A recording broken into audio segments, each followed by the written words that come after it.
On Tech Today this week, digital, digital, digital. That's right, it's no secret that the IPL media rights have been sold, and digital is as important, if not more, than the television viewing rights for the mega tournament. We get to the bottom of that on the show and find out where you watch your sports content. Is it on TV? Is it on digital? Not only that, we're also discussing what this new product from Xiaomi is all about. Look at the box, and if I cover the brand, it looks exactly like an iPad. But this is the Xiaomi Pad 5, and this one is quite special. Is this the Android version of the iPad? All that and a lot more on this special episode of Tech Today.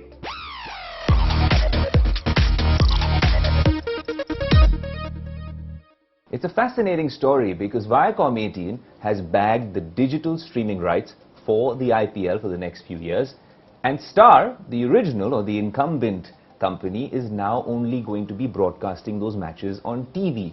Is this a game changer? Because these rights for digital streaming have cost more than the television viewing rights. Now, we're going to come to you for a ground report and understand what your content consumption habits are like. Do you watch it on an app? Do you prefer watching it on television? But before we do that, we got to have a conversation with the experts. I'm joined by Harish Bijur and Tarun Pathak on Tech Today. Gentlemen, thanks so much for joining us. Harish, I want to start off by asking you, you've been tracking this space for a while. How are you viewing these developments? We've had some time to digest this information. When we've spoken before, digital was always about the potential and this future technology that's going to change everything. Now with these numbers and the digital media rights selling for more than the TV viewing rights, this and these numbers really tell another story. More viewers, more money, and it's not just for sports media. This digital domination could be a sign of a storm coming the way of the media in general. Absolutely. If you really look at it, I would say that this media rights sale auction that has happened represents the coming of age of all broadcast media rights in India. And as a subset of that, in fact, a superset of that, is the coming of age of all digital media sports rights coming of age in India. Because, it's all about the numbers. It's about saying that, hey, if an X amount has been spent on it, maybe 51% of it is with digital and maybe 49 is with physical media. So there's a division of the world today in broadcast terms, in terms of sports broadcast for now, and eventually in all broadcasts in the future. There's going to be the physical yin and the digital yang, and the digital yang is going to go deeper and wider than the physical yin.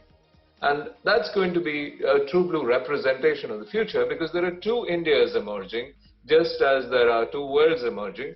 One India is the one which is in home, which is static, and the other is out of home and on the go. And therefore, on the go, out of home is really the digital audience. Yes, you have to add in-home OTT to it as well. But what's really happening is India is getting redefined as on-the-go India, digital, and rest of India, physical. Fantastic, Harish. Everyone talks about the revenue coming from subscriptions and adverts right now, and how TV currently has nearly 65% of the pie. That's what our data suggests as well. The rest is with digital. But based on projections and how trends will change in the coming years, the IPL's digital viewership is going to overtake TV in the next few years, and the tables would have turned completely in 5 years, with digital getting the lion's share. Clearly, that's why the big bucks are being spent here, Harish. Tarun, how are you viewing these developments, especially from a tech perspective? There's clearly a strong technology play here as well. Yeah, I think definitely a strong technology play here. I think very nicely explained by Harish. I would like to add one more India to it, the India that will come onto the internet for the very first time in the next 5 years. So if you look at some sort of the data, every year around 60 million users embrace internet for the first time. So you look at another India that will be using our internet for the first time, and that's a huge potential. From the technology perspective, I think valuations are one side, but these companies are looking is more into the future, because the OTT of today or digital of today will not be the same as digital 5 years down the line. we are at the cusp of technology transition. 5G will be here. We have seen about the auctions yesterday, and that will completely transform the game, because the way you look at OTT today will not be the way you will be looking at 3 years or 4 years down the line. It will be completely disrupted in that sense. Tarun, you understand the telecom space really well, and of course Jio calls itself a tech company now, but what does this mean for Jio subscribers? Can we expect a massive increase in them now, the way it happened with Hotstar years ago? Can we also expect some sort of bundling? Because that's something which hasn't worked in India until now. Definitely, I think bundling is a way forward. If you look at from the telcos perspective, I think they have missed that thing in the 4G side of things. It was just a pipe, and then they offered services, and there are a lot of companies that came into that.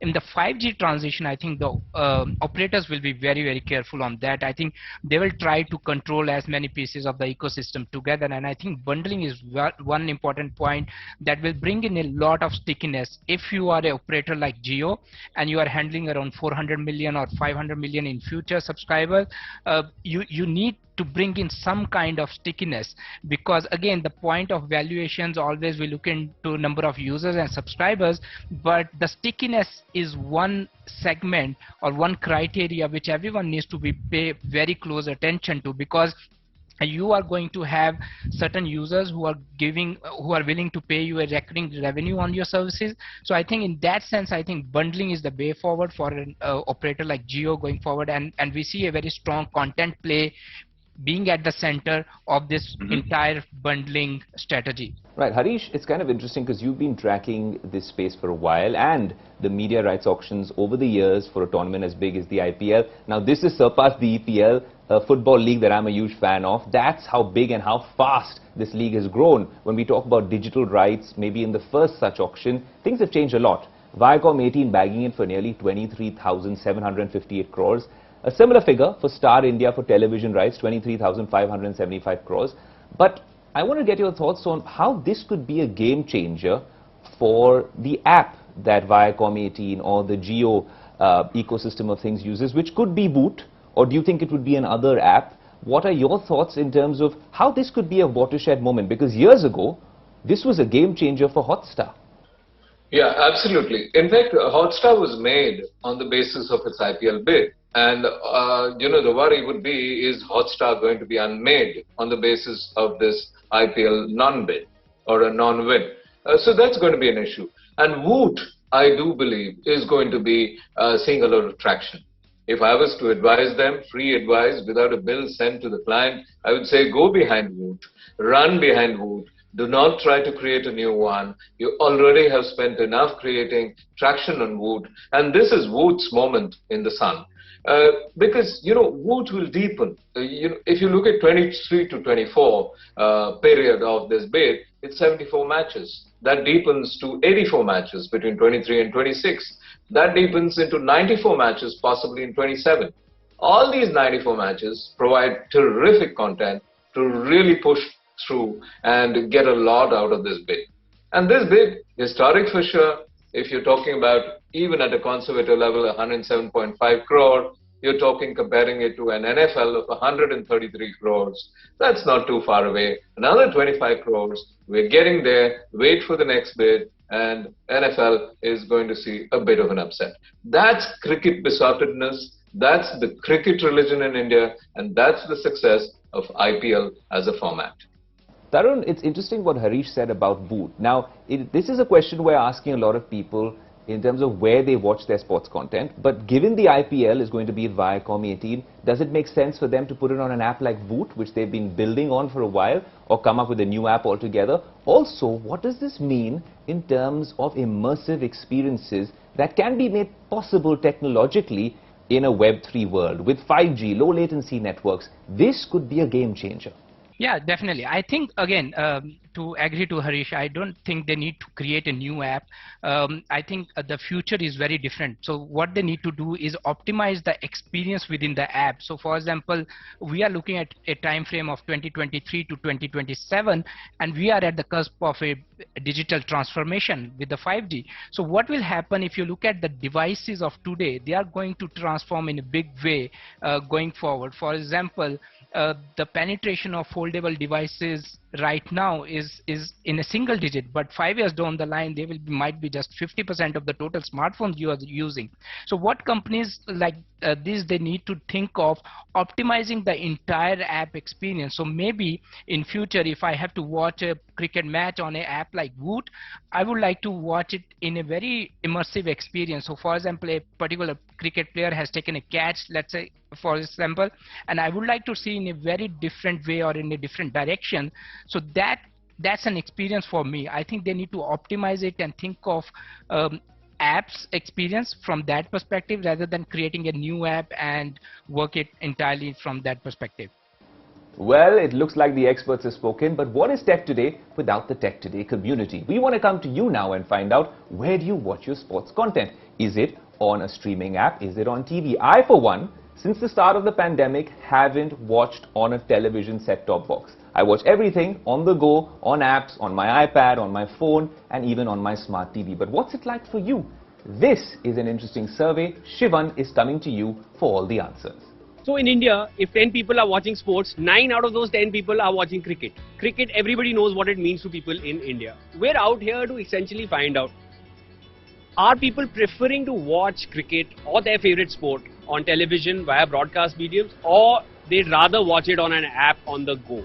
Let's figure out, because in times to come, this is going to really change the entire scenario in India on how we consume content online or via broadcast mediums.